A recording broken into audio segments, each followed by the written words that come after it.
Proprietor,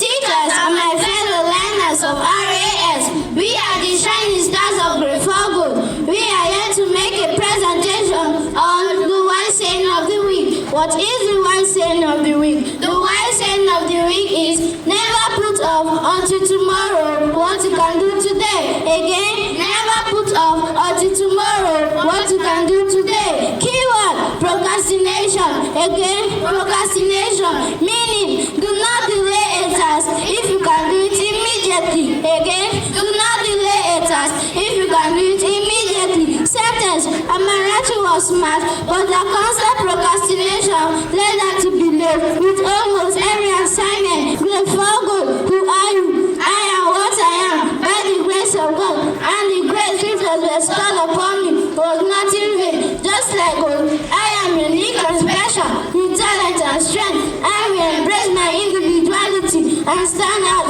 I will stay calm and focus under pressure. I will learn and grow from every experience, no matter the circumstances, no matter the storm. I will keep working hard until I become successful. From henceforth, I shall be known as success, excellence, and greatness. No going back. I keep soaring higher. I must succeed. Amen.